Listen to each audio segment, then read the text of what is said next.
Hello and welcome back to A Chapter a Day, where a chapter a day keeps imagination at play and ignorance at bay. I'm your hostess, Miss Petals, and welcome back to our continuation of Animal Farm. Before we recap, I'd like to say this program is brought to you today by the Seeds of Harvest Library, located at 4121 Cleveland Street, Gary, Indiana, inside Market C. Friday and Sunday, 10:30 a.m. through 4 o'clock p.m.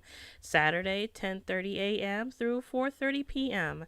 Donations are accepted.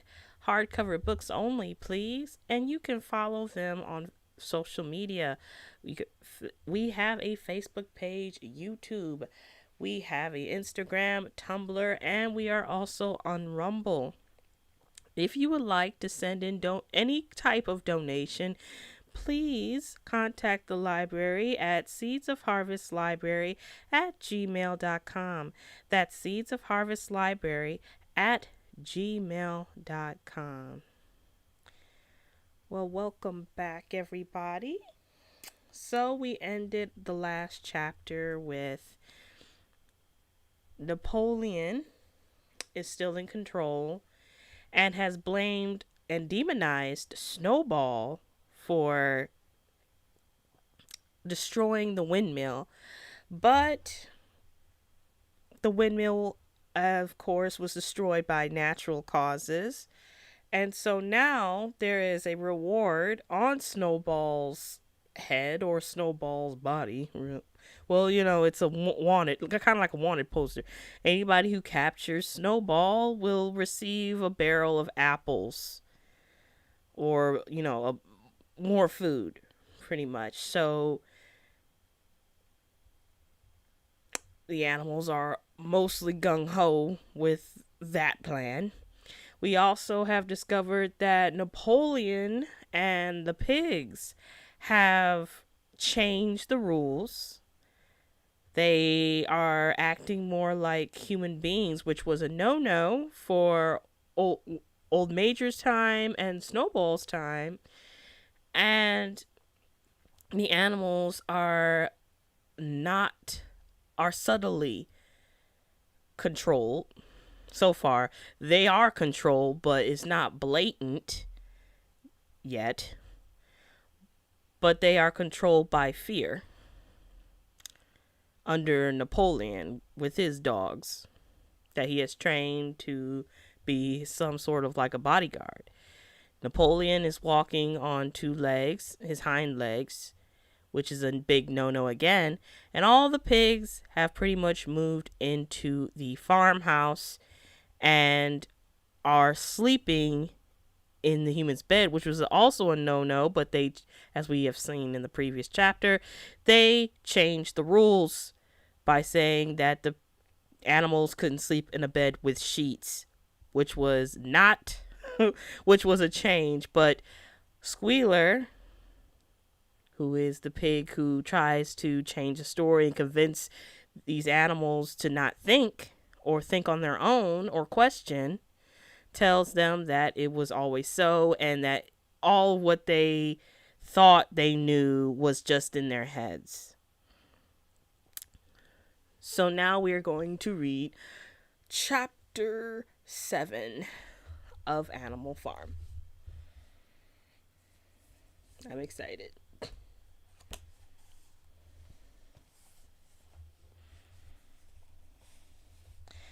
It was a bitter winter. The stormy weather was followed by sleet and snow, and then by a hard frost which did not break till well into February. The animals carried on as best they could with the rebuilding of the windmill, well knowing that the outside world was watching them, and that the envious human beings would rejoice and triumph if the mill were not finished on time. Out of spite, the human beings pretended not to believe that it was Snowball who had destroyed the windmill. They said that it had fallen down because the walls were too thin.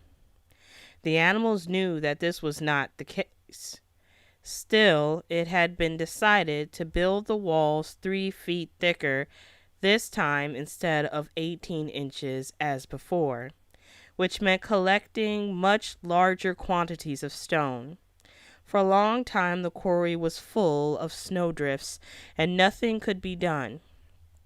Some progress was made in the dry, frosty weather that followed, but it was cruel work, and the animals could not feel so hopeful about it as they had felt before. They were always cold, and usually hungry as well. Only Boxer and Clover never lost heart. Squealer made excellent speeches on the joy of service and the dignity of labor, but the other animals found more inspiration in Boxer's strength and his never failing cry of, "I will work harder." In January, food fell short. The corn ration was drastically reduced, and it was announced that an extra potato ration would be issued to make up for it. Then it was discovered that the greater part of the potato crop had been frosted in the clamps, which had not been covered thickly enough. The potatoes had become soft and discolored, and only a few were edible. For days at a time, the animals had nothing to eat but chaff and mangles. Starvation seemed to stare them in the face. It was vitally necessary to conceal this fact from the outside world. Emboldened by the collapse of the windmill, the human beings were inventing fresh lies about Animal Farm. Once again, it was being put about that all the animals were dying of famine and disease, and that they were continually fighting among themselves and had resorted to cannibalism and infanticide. Napoleon was the food situation were known.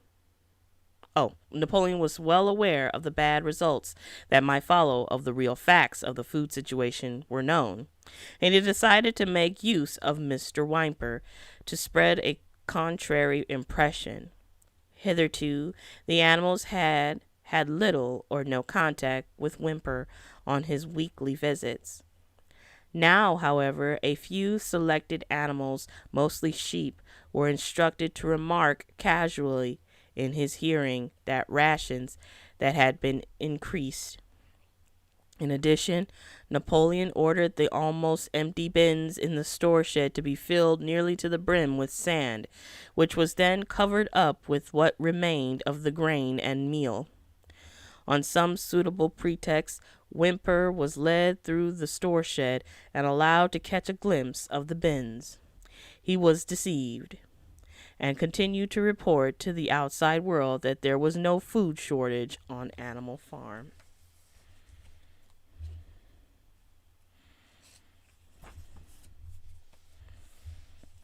Nevertheless, towards the end of January, it became obvious that it would be necessary to procure some more grain from somewhere. In these days, Napoleon rarely appeared in public, but spent all his time in the farmhouse, which was guarded at each door by fierce-looking dogs. When he did emerge, it was in a ceremonial manner, with an escort of 6 dogs, who closely surrounded him and growled if anyone came too near. Frequently he did not even appear on Sunday mornings, but issued his orders through one of the other pigs, usually Squealer. One Sunday morning, Squealer announced that the hens, who had just come in to lay again, must surrender their eggs. Napoleon had accepted through Whymper a contract for 400 eggs a week. The price of these would pay for enough grain and meal to keep the farm going till summer came on and conditions were easier. When the hens heard this, they raised a terrible outcry. They had been warned earlier that this sacrifice might be necessary, but had not believed that it would really happen. They were just getting their clutches ready for the spring sitting, and they protested that to take the eggs away now was murder. For the first time since the expulsion of Jones, there was something resembling a rebellion. Led by 3 young black Minorca pullets, the hens made a determined effort to thwart Napoleon's wishes. Their method was to fly up to the rafters and there lay their eggs, which smashed to pieces on the floor. Napoleon acted swiftly and ruthlessly. He ordered the hens' rations to be stopped and decreed that any animal giving so much as a grain of corn to a hen should be punished by death. The dogs saw to it that these orders were carried out. For 5 days the hens held out, then they capitulated and went back to their nesting boxes. 9 hens had died in the meantime. Their bodies were buried in the orchard, and it was given out that they had died of coccidosis. Whymper heard nothing of this affair, and the eggs were duly delivered, a grocer's van driving up to the farm once a week to take them away. All this while no more had been seen of Snowball. He was rumored to be hiding on one of the neighboring farms, either Foxwood or Pinchfield. Napoleon was by this time on slightly better terms with the other farmers than before. It happened that there was in the yard a pile of timber which had been stacked there 10 years earlier when a beech spinney was cleared. It was well seasoned, and Whymper had advised Napoleon to sell it. Both Mr. Pilkington and Mr. Frederick were anxious to buy it. Napoleon was hesitating between the two. Unable to make up his mind, it was noticed that whenever he seemed on the point of coming to an agreement with Frederick, Snowball was declared to be in hiding at Foxwood, while when he inclined toward Pilkington, Snowball was said to be at Pinchfield. Suddenly, early in the spring, an alarming thing was discovered. Snowball was secretly frequenting the farm by night. The animals were so disturbed that they could hardly sleep in their stalls. Every night, it was said, he came creeping in under cover of darkness and performed all kinds of mischief. He stole the corn, he upset the milk pails, he broke the eggs, he trampled the seed beds, he gnawed the bark off the fruit trees. Whenever anything went wrong, it became usual to attribute it to Snowball. If a window was broken or a drain was blocked up, someone was certain to say that Snowball had come in the night and done it. And when the key of the store shed was lost, the whole farm was convinced that Snowball had thrown it down the well. Curiously enough, they went on believing this even after the mislaid key was found under a sack of meal. The cows declared unanimously that Snowball crept into their stalls and milked them in their sleep. The rats, which had been troublesome that winter, were also said to be in league with Snowball. Napoleon decreed that there should be a full investigation into Snowball's activities. With his dogs in attendance, he set out and made a careful tour of inspection of the farm buildings, the other animals following at a respectful distance. At every few steps, Napoleon stopped and snuffed the ground for traces of Snowball's footsteps, which he said he could detect by the smell. He snuffed in every corner in the barn and in the cowshed, in the hen houses, in the vegetable garden, and found traces of Snowball almost everywhere. He would put his snout to the ground, give several deep sniffs, and exclaim in a terrible voice, "Snowball! He has been here! I can smell him distinctly!" And at the word Snowball, all the dogs let out blood-curdling growls and showed their side teeth. The animals were thoroughly frightened. It seemed to them as though Snowball were some kind of invisible influence, pervading the air about them and menacing them with all kinds of dangers. In the evening, Squealer called them together and, with an alarmed expression on his face, told them that he had some serious news to report. "Comrades!" cried Squealer, making little nervous skips, "a most terrible thing has been discovered. Snowball has sold himself to Frederick of Pinchfield Farm, who is even now plotting to attack us and take our farm away from us. Snowball is to act as his guide when the attack begins. But there is worse than that. We had thought that Snowball's rebellion was caused simply by his vanity and ambition. But we were wrong, comrades. Do you know what the real reason was? Snowball was in league with Jones from the very start.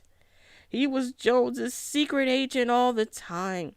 It has all been proved by documents which he left behind him, and which we have only just discovered. To my mind, this explains a great deal, comrades. Did we not see for ourselves how he attempted, fortunately without success, to get us defeated and destroyed at the Battle of the Cowshed?" The animals were stupefied. This was a wickedness far outdoing Snowball's destruction of the windmill. But it was some minutes before they could fully take it in.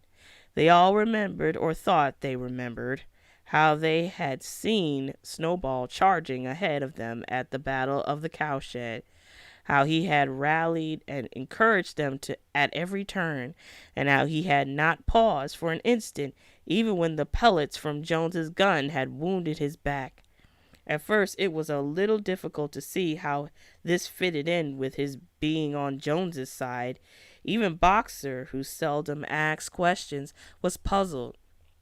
He lay down, tucked his four hoofs beneath him, shut his eyes, and with a hard effort managed to formulate his thoughts. "I do not believe that," he said. "Snowball fought bravely at the Battle of the Cowshed. I saw him myself. Did we not give him Animal Hero First Class immediately afterwards?" "That was our mistake, comrade, for we know now, it is all written down in the secret documents that we have found, that in reality he was trying to lure us to our doom." "But he was wounded," said Boxer. "We all saw him running with blood." "That was part of the arrangement," cried Squealer. "Jones's shot only grazed him. I could show you this is in his own writing if you were able to read it. The plot was for Snowball at the critical moment to give the signal for flight and leave the field to the enemy, and he very nearly succeeded. I will even say, comrades, he would have succeeded if it had not been for our heroic leader, Comrade Napoleon. Do you not remember how, just at the moment when Jones and his men had got inside the yard, Snowball suddenly turned and fled, and many animals followed him? And do you not remember, too, that it was just at that moment, when panic was spreading and all seemed lost, the Comrade Napoleon sprang forward with a cry of death to humanity, and sank his teeth in Jones's leg? Surely you remember that, comrades?" exclaimed Squealer, frisking from side to side. Now, when Squealer described the scene so graphically, it seemed to the animals that they did remember it. At any rate, they remembered that at the critical moment of the battle, Snowball had turned to flee. But Boxer was still a little uneasy. I do not believe that Snowball was a traitor at the beginning," he said finally. "What he has done since is different. But I believe that at the Battle of the Cowshed, he was a good comrade." "Our leader, Comrade Napoleon," announced Squealer, speaking very slowly and firmly, has stated categorically, comrade, that Snowball was Jones's agent from the very beginning. Yes, and from long before the rebellion was ever thought of. Ah, that is different, said Boxer. If Comrade Napoleon says it, it must be right. This is the true spirit, comrade, cried Squealer, but it was noticed he cast a very ugly look at Boxer with his little twinkling eye. He turned to go, then paused and added impressively, I warn every animal on this farm to keep his eyes very wide open, for we have reason to think that some of Snowball's secret agents are lurking among us at this moment. 4 days later, in the late afternoon, Napoleon ordered all the animals to assemble in the yard. When they were all gathered together, Napoleon emerged from the farmhouse wearing both his medals, for he had recently awarded himself Animal Hero First Class and Animal Hero Second Class, with his 9 huge dogs frisking round him and uttering growls that sent shivers down all the animals' spines. They all cowered silently in their places, seeming to know in advance that some terrible thing was about to happen. Napoleon stood sternly surveying his audience. Then he uttered a high-pitched whimper.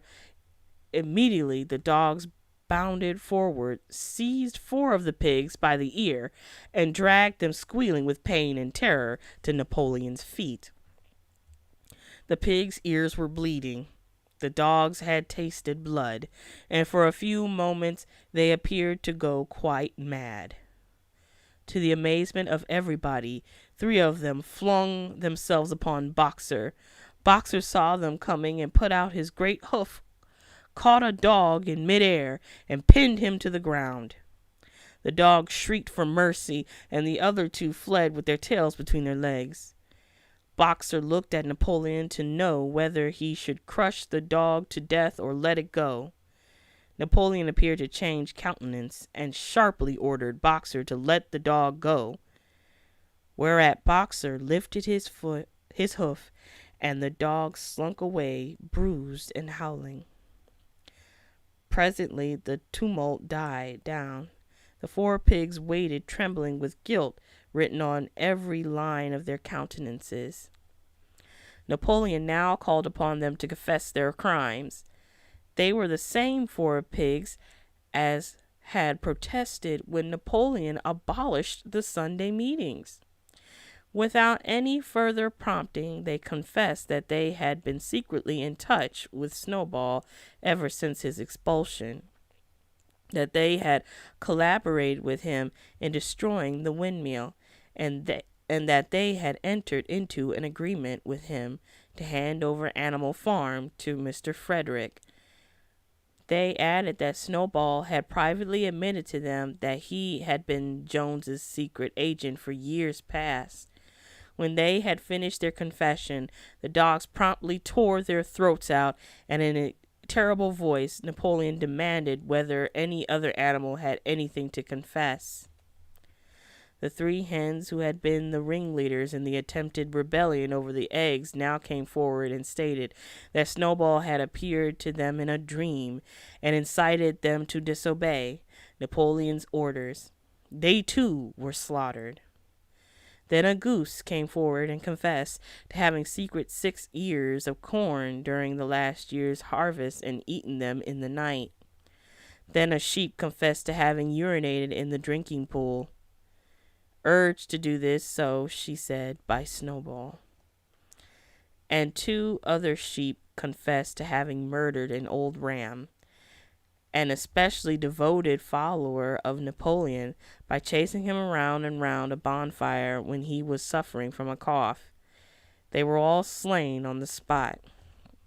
And so the tale of confessions and executions went on, until there was a pile of corpses lying before Napoleon's feet, and the air was heavy with the smell of blood, which had been unknown there since the expulsion of Jones. When it was all over, the remaining animals, except for the pigs and dogs, crept away in a body. They were shaken and miserable. They did not know which was more shocking, the treachery of the animals who had leagued themselves with Snowball, or the cruel retribution they had just witnessed. In the old days there had often been scenes of bloodshed equally terrible, but it seemed to all of them that it was far worse now that it was happening among themselves. Since Jones had left the farm until today, no animal had killed another animal.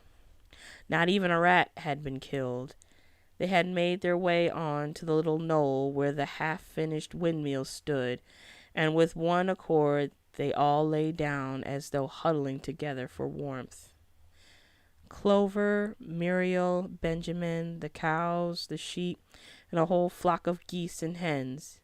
Everyone, indeed, except the cat, who had suddenly disappeared just before Napoleon ordered the animals to assemble. For some time nobody spoke. Only Boxer remained on his feet. He fidgeted to and fro, swishing his long black tail against his sides and occasionally uttering a little whinny of surprise. Finally he said, "I do not understand it. I would not have believed that such things could happen on our... The solution, as I see it, is to work harder. From now onwards, I shall get up a full hour earlier in the mornings."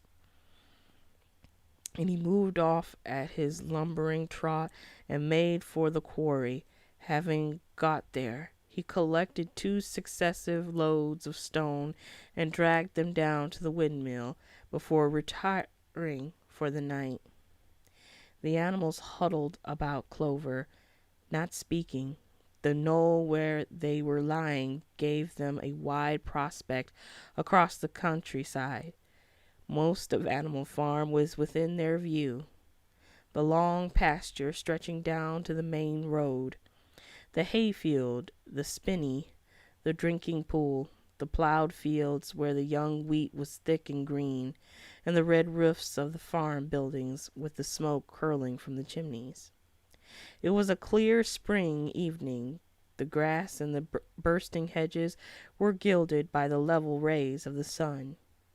Never had the farm, and with a kind of surprise they remembered that it was their own farm, every inch of it their own property, appeared to the animals so desirable a place. As Clover looked down the hillside, her eyes filled with tears. If she could have spoken her thoughts, it would have been to say that this was not what they had aimed at when they had set themselves years ago to work for the overthrow of the human race. These scenes of terror and slaughter were not what they had looked forward to on that night when old Major first stirred them to rebellion.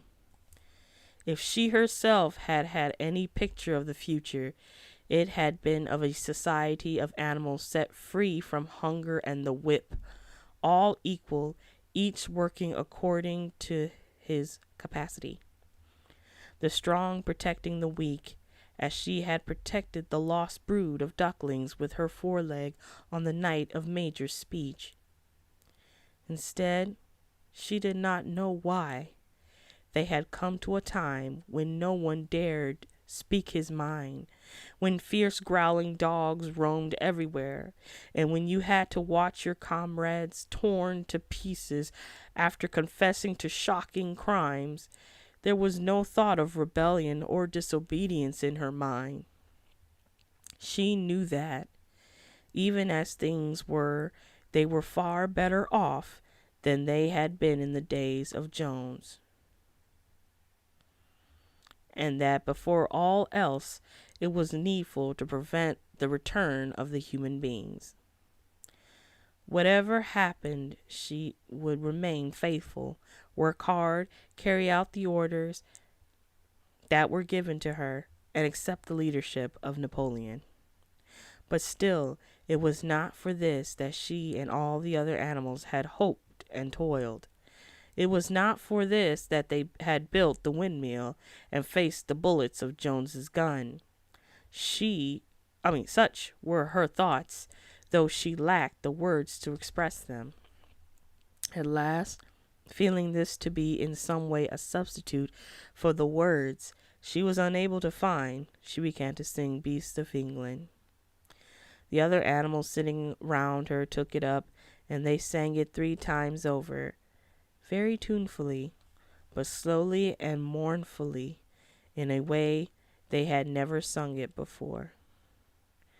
They had just finished singing it for the 3rd time when Squealer, attended by 2 dogs, approached them with the air of having something important to say. He announced that by a special decree of Comrade Napoleon, Beast of England had been abolished. From now onwards it was forbidden to sing it. The animals were taken back. "Why?" cried Muriel. "It's no longer needed, comrade," said Squealer stiffly. "Because of Beast of England was the song of the rebellion. But the rebellion is now completed. The execution of the traitors this afternoon was the final act. The enemy, both external and internal, has been defeated. In Beast of England, we expressed our longing for a better society in days to come, but that society has now been established. Clearly, this song has no longer any purpose." Frightened though they were, some of the animals might possibly have protested, but at this moment the sheep set up their usual bleating of 4 legs good, 2 legs bad, which went on for several minutes and put an end to the discussion. So Beast of England was heard no more. In its place, Minimus, the poet, had composed another song which began, Animal farm, never through me shalt thou come to harm. And this was sung every Sunday morning after the hoisting of the flag, but somehow neither the words nor the tune ever seemed to the animals to come up to Beast of England. That is the end of chapter 7. So who saw that one coming, huh? So they're no longer allowed to sing Beast of England. As I'm reading this, it's like, so you saw your friends get slaughtered right in front of you, and probably for stuff they really didn't even do. Like one of the animals, like they were saying, I had a dream of Snowball. You did. Do you guys think they actually did those things? Or were they coerced to do it? To confess? But what do you guys think about them not being able to sing the Beast of England anymore?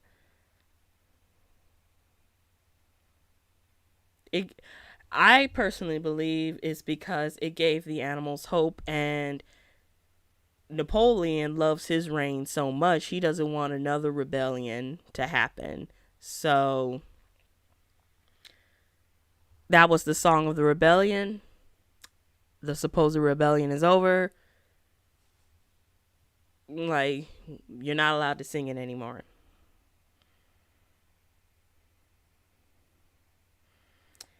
And what about Boxer and Clover? They both know something's wrong. And even Squealer, as we saw, is getting tired of Boxer. Because the animals still look up to him. And I feel like, like I said, this is my first time ever reading this book. And even after we leave each other, I might go back and read it myself. but it's so far it's so good, and it's scary because of how much comparison you can make to what's going on in Animal Farm to what's happening now. I mean, take Squealer for example. His character is just like it's like a mirror image of what's happening in our media and what's happening in our world right now. Like, we got a whole bunch of Squealers walking around telling lies and twisting things and calling people stupid. Oh, you're stupid. You don't really, you don't know what you're thinking. You don't know what you're saying, but you know exactly what you're saying, and you know exactly what you're thinking. Clover, like when we go to Clover, she brings up the fact that she never has been in a world where she was so scared. She said, sure, it's better than Jones, but I've never experienced where any animal couldn't express himself or themselves. And it's kind of like what we're going through right now. It's like, me personally, I've grew up in the 90s.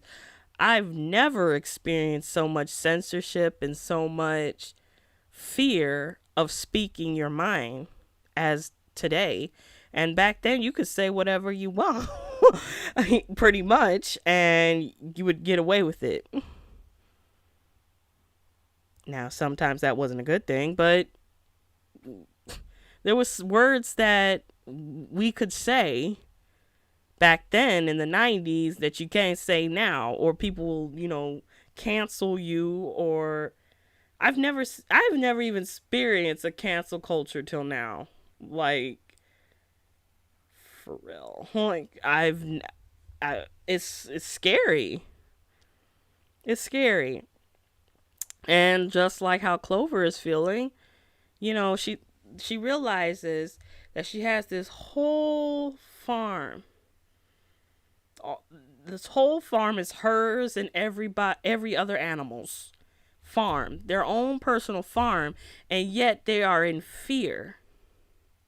They have dogs running around, and they have to be careful of what they say and what they do. It's like they have all this beauty that's around them, but they cannot enjoy it because of fear and control. And as we can see, that Napoleon wanted all the control to begin with, because he's making up these stories to tell Squealer too, to tell the lies to these animals, things that never happen. And he's demonizing. Snowball has just been, he's not even there anymore, and he's being demonized, but also like this spooky ghost that just terrorizes the farm. Even though anything that goes wrong happened of natural causes or somebody's mistake. He's just the phantom now. And he's just public enemy at that farm. I mean, doesn't that sound like our day and age? Instead of taking responsibility, we want to choose a black sheep to blame all our troubles on. Or we want to just point at something or someone to blame. It's much easier that way. Take responsibility. But anyway, what else can we talk about? But that's pretty much it for what I have to talk about in this chapter. Because you can definitely see now that the Beast of England, which was their song that uplifted them, that gave them the dream that one day that, these animals will be free and equal and,